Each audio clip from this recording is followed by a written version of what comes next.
Hi friends, welcome to Vilasini hobbies channel. ಇವತ್ತಿನ ವಿಡಿಯೋದಲ್ಲಿ ಕಂಪೋಸ್ಟನ್ನು ನಾವು ಯಾವ ರೀತಿ ರೆಡಿ ಮಾಡಬಹುದು ಅನ್ನೋದನ್ನು ತೋರಿಸ್ಕೊಡ್ತೇನೆ. ಓಕೆನಾ?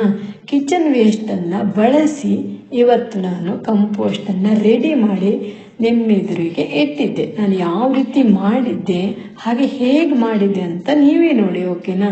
ತುಂಬಾ ಈಸಿಯಾಗಿ ನಮ್ಮ ಮನೆಯಲ್ಲಿ ನಾವು ಅಡುಗೆ ಮಾಡೋ ವಸ್ತು ಅಂದರೆ ತರಕಾರಿ, ಹಣ್ಣಿನ ಸಿಪ್ಪೆ ಇಂಥವೆಲ್ಲ ಬಳಸ್ಕೊಂಡು ನಾವು ಕಂಪೋಸ್ಟನ್ನು ರೆಡಿ ಮಾಡ್ಕೋಬಹುದು.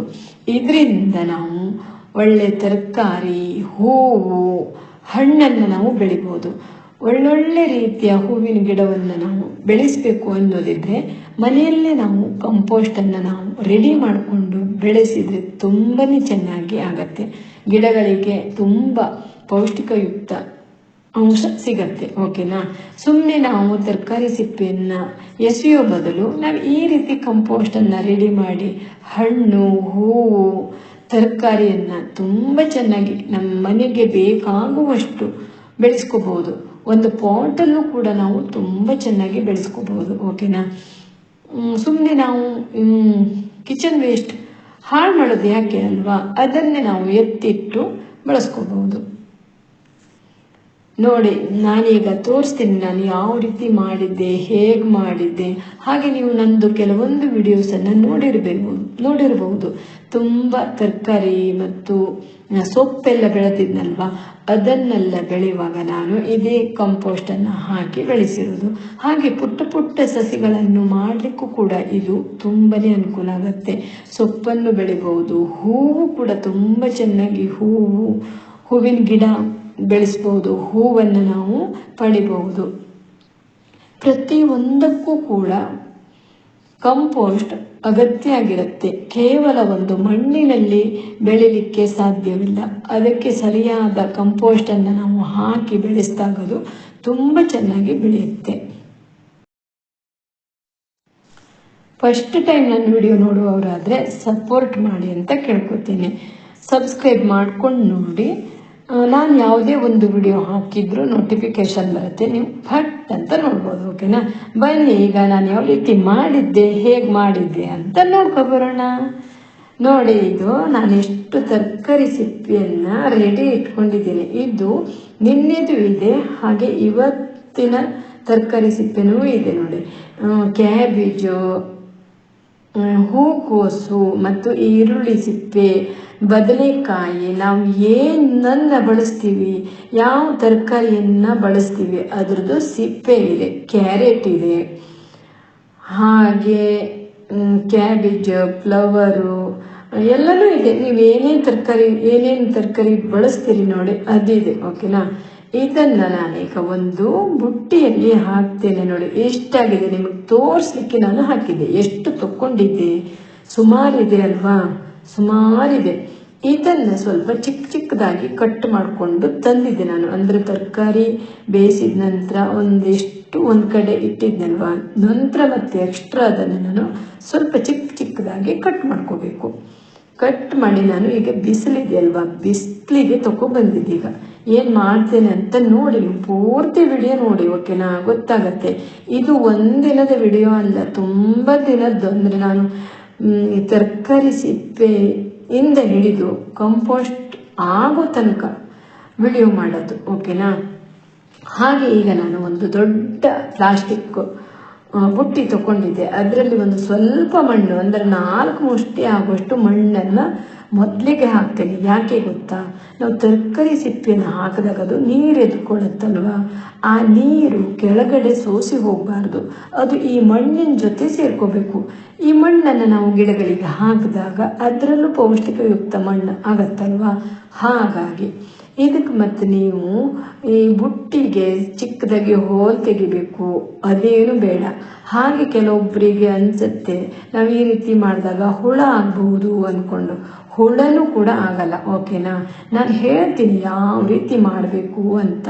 ನೀವು ಹಾಗೆ ತರಕಾರಿ ಸಿಪ್ಪೆಯನ್ನು ಇಟ್ಟು ಒಂದು ಡಬ್ಬಲ್ಲಿ ಹಾಕಿ ಮುಚ್ಚಿಟ್ಟಿದ್ರೆ ಹುಳ ಆಗತ್ತೆ. ಆ ರೀತಿ ಮಾಡಬಾರ್ದು. ನಾನು ಹೋದ ವರ್ಷನೂ ಕೂಡ ಒಂದು ದೊಡ್ಡ ಡಬ್ಬದಲ್ಲಿ ಆಗುವಷ್ಟು ಕಂಪೋಸ್ಟನ್ನು ರೆಡಿ ಮಾಡಿದ್ದೀನಿ. ನನ್ನ ಹಿಂದಿನ ವಿಡಿಯೋಗೆ ಹೋಗಿ ನೋಡಿ, ಅದು ತುಂಬ ಚೆನ್ನಾಗಿ ಆಗಿದೆ. ತುಂಬ ಜನ ನೋಡಿದ್ದಾರೆ ಅದು, ಓಕೆನಾ. ವೈರಲ್ ಆದ ವಿಡಿಯೋ ಅದು, ತುಂಬ ಚೆನ್ನಾಗಿ ಆಗಿದೆ. ಅದು ಒಂದು ಬುಟ್ಟಿಲಿ ನಾನು ಮಾಡಿದ್ದೆ, ದೊಡ್ಡ ಬುಟ್ಟಿಯಲ್ಲಿ ಅದು ಅರ್ಧ ಬುಟ್ಟಿ ಆಗಿದೆ, ಓಕೆನಾ.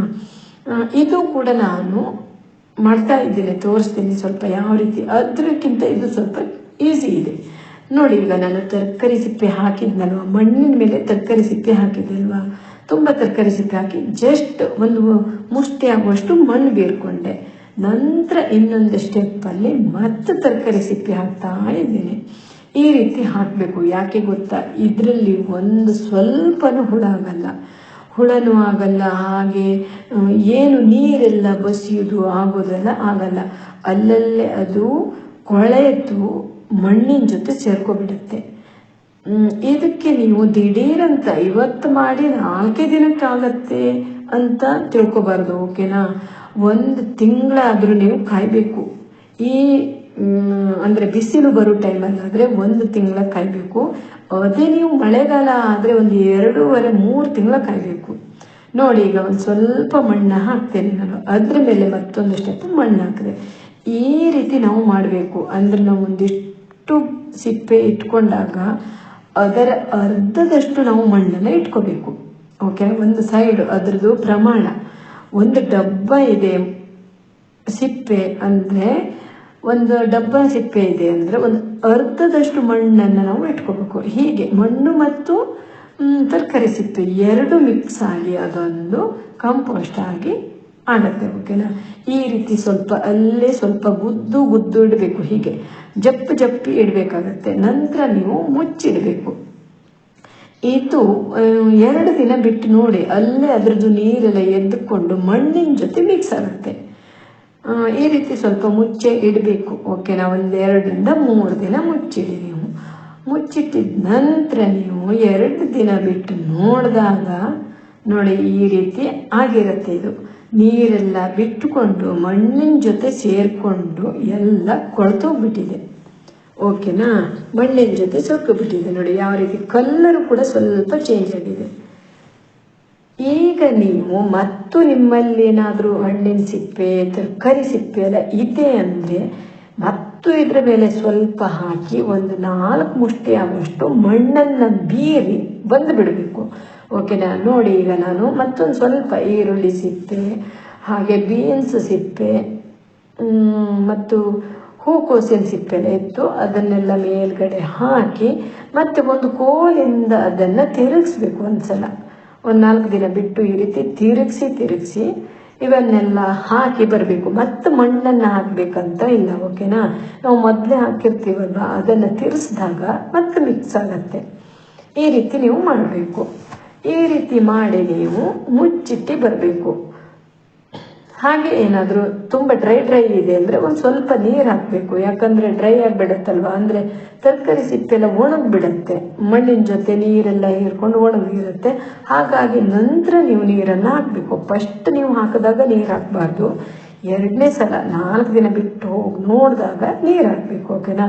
ನೋಡಿ ಈಗ ಇನ್ನೂ ಒಂದು 4 ದಿನ ಬಿಟ್ಟು ನಾನು ಹೋದಾಗ ಎಲ್ಲ ಮಿಕ್ಸ್ ಆಗಿ ರೆಡಿಯಾಗಿದೆ, ಓಕೆನಾ. ನೋಡಿ ಸ್ವಲ್ಪ ಒಂದು ಅರ್ಧದಷ್ಟು ರೆಡಿಯಾಗಿದೆ. ಈಗ ಕಂಪೋಸ್ಟು ರೆಡಿಯಾಗಿದೆ, ಅರ್ಧ ಆಗಿದೆ, ಇನ್ನೂ ಕಾಯಬೇಕು. ಅಂದರೆ ನಮಗೆ ಸರಿಯಾದ ಕಂಪೋಸ್ಟ್ ಬೇಕು ಅಂದರೆ ಸ್ವಲ್ಪ ದಿನ ಕಾಯಬೇಕು. ನಾವು ದಿಢೀರಂತ ಆಗಲ್ಲ ಇದು, ಯಾಕಂದರೆ ಹಸಿ ಇರೋದನ್ನೇ ನಾವು ಬಳಸಿ ಮಾಡೋದಲ್ವ.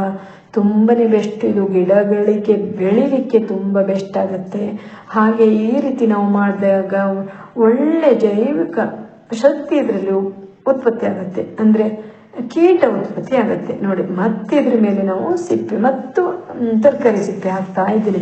ನೀವು ಎಷ್ಟು ಬೇಕಾದರೂ ಹಾಕ್ಬಹುದು. ನೀವು ಹಾಕಿದಾಗ ಸ್ವಲ್ಪ ಮಣ್ಣನ್ನು ಹಾಕಬೇಕು, ಗೊತ್ತಾಗತ್ತಲ್ವ ನಮಗೆ. ಅದು ಒಂದು ರೀತಿ ಕೆಟ್ಟ ಸ್ಮೆಲ್ ಎಲ್ಲ ಬರಬಾರ್ದು, ಸ್ವಲ್ಪ ಡ್ರೈ ಆಗ್ತಾ ಬರಬೇಕು. ಹೀಗೆ ಸ್ವಲ್ಪ ನೀರು ಹಾಕಬೇಕು, ತರಕಾರಿ ಸಿಪ್ಪೆ ಹಾಕಿ ತಿರುಗಿಸಿ ಇಡಬೇಕು 4 ದಿನಕ್ಕೆ. ಸ್ವಲ್ಪ ಮಣ್ಣು, ನಮಗೇನಾದರೂ ಸ್ವಲ್ಪ ಮಣ್ಣು ಬೇಕು ಅನಿಸಿದಾಗ ಮಾತ್ರ ಮಣ್ಣನ್ನು ಹಾಕಬೇಕು. ಹೀಗೆ ಮಾಡ್ತಾ ಬಂದರೆ ತುಂಬ ಚೆನ್ನಾಗಿ ಆಗುತ್ತೆ. ಓಕೆನಾ, ನೋಡಿ ನಾನು ಎಷ್ಟು ಸಲ ಹಾಕಿದ್ದೀಗೆ, 2-3 ಸಲ ತರಕಾರಿ ಸಿಪ್ಪೆನ ತಗೊಂಡೋಗಿ ಹಾಕಿ ಸರಿಯಾಗಿ ಉಲ್ಟಪಲ್ಟ ಮಾಡಿ ಬಂದಿದ್ದು ನೋಡಿ. ಸ್ವಲ್ಪ ಮಣ್ಣು ಕೂಡ ಹಾಕ್ತೇನೆ ನಾನೀಗ. ಈ ರೀತಿ ಮಾಡಿ ನೀವು ಮುಚ್ಚಿಡಬೇಕು.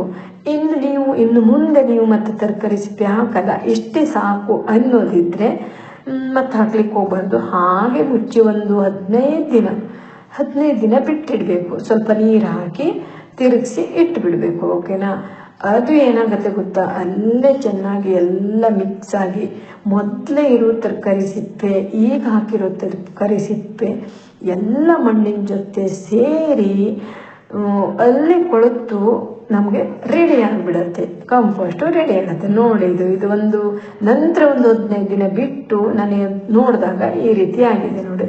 ಆವಾಗ ಅಂದರೆ 4 ದಿನಕ್ಕೆ 5 ದಿನಕ್ಕೆ ಸ್ವಲ್ಪ ಈ ರೀತಿ ತಿರುಗಿಸ್ತಾ ಇರಬೇಕು. ಎಲ್ಲ ಮಿಕ್ಸ್ ಆಗಬೇಕಲ್ವಾ, ಮಿಕ್ಸ್ ಆಗಿ ಅದು ನಮಗೆ ರೆಡಿ ಆಗಿರಬೇಕು. ಅಂದರೆ ತರಕಾರಿ ಸಿಪ್ಪೆ ಮಣ್ಣು 2 ಮಿಕ್ಸ್ ಆಗಬೇಕು. ನೋಡಿ, ಇದು 1 ತಿಂಗಳ ದಿನ ತಗೊಳ್ತೀನೋ, 1 ತಿಂಗಳಲ್ಲಿ ನಮ್ಗೆ ಬೇಕಾದದ್ದು ಆಯಿತು. ಮತ್ತು ನಾನು ಹಾಕ್ತಾ ಇದ್ದೇನೆ, ಈಗ ಮತ್ತೊಂದು ಸ್ವಲ್ಪ ಹಾಕ್ತಾ ಇದ್ದೇನೆ. ಈಗ 1 ತಿಂಗಳ ನಂತರ ಹೀಗೆ ಹಾಕಿದಾಗ ನಮ್ಗೆ ಎಷ್ಟು ಬೇಕು ನೋಡಿ ಅಷ್ಟು ನೀವು ಹಾಕ್ತಾ ಇರ್ಬೋದು.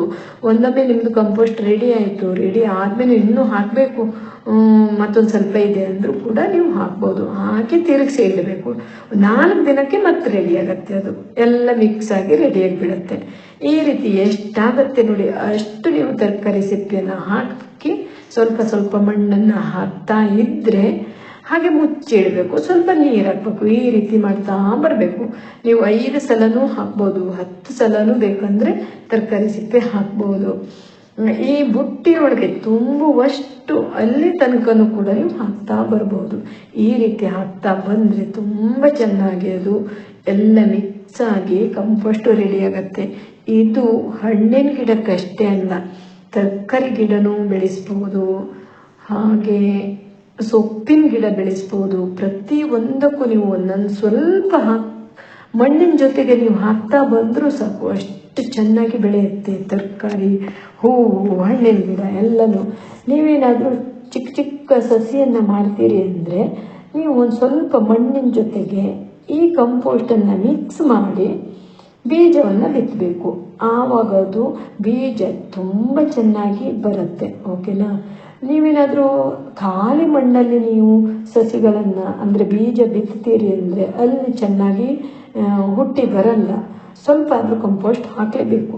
ಓಕೆನಾ, ನೋಡಿ ಈಗ ರೆಡಿ ಆಯಿತು. ಇದು ನಾವು ಎಲ್ಲ ತರಕಾರಿ ಸಿಪ್ಪೆ ಹಾಕಿ 1 ತಿಂಗಳದ 10 ದಿನಕ್ಕೆ ಇದು ರೆಡಿ ಆಯಿತು ನೋಡಿ.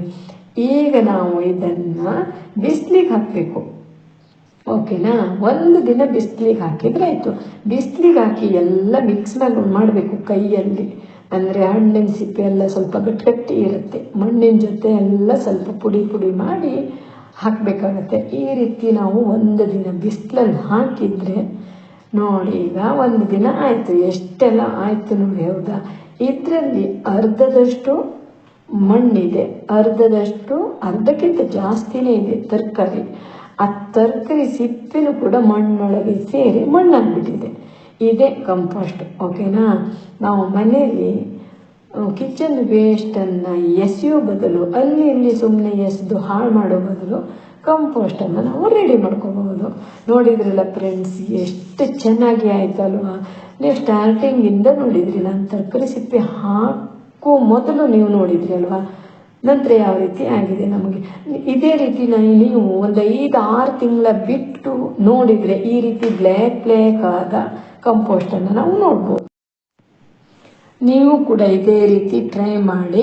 ಕಿಚನ್ ವೇಸ್ಟನ್ನು ಎಸೆಯೋ ಬದಲು ಕಂಪೋಸ್ಟನ್ನು ರೆಡಿ ಮಾಡಿ ಸ್ಟೋರ್ ಮಾಡಿ ಇಟ್ಕೊಂಡ್ರೆ ತುಂಬ ಗಿಡಗಳನ್ನು ನಾವು ಬೆಳೆಸ್ಬೋದು, ತರಕಾರಿ ಬೆಳೆಸ್ಬೋದು ಅಂತ ನಾನು ಹೇಳ್ತೇನೆ. ಓಕೆನಾ, ತುಂಬ ಚೆನ್ನಾಗಿ ಬೆಳೆಯುತ್ತೆ.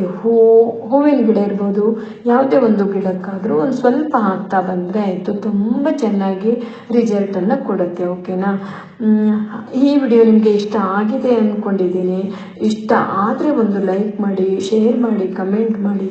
ಫಸ್ಟ್ ಟೈಮ್ ನನ್ನ ವಿಡಿಯೋ ನೋಡುವವರಾದರೆ ಸಬ್ಸ್ಕ್ರೈಬ್ ಮಾಡ್ಕೊಂಡು ನೋಡಿ, ಸಪೋರ್ಟ್ ಮಾಡಿ ಅಂತ ಕೇಳ್ತೀನಿ.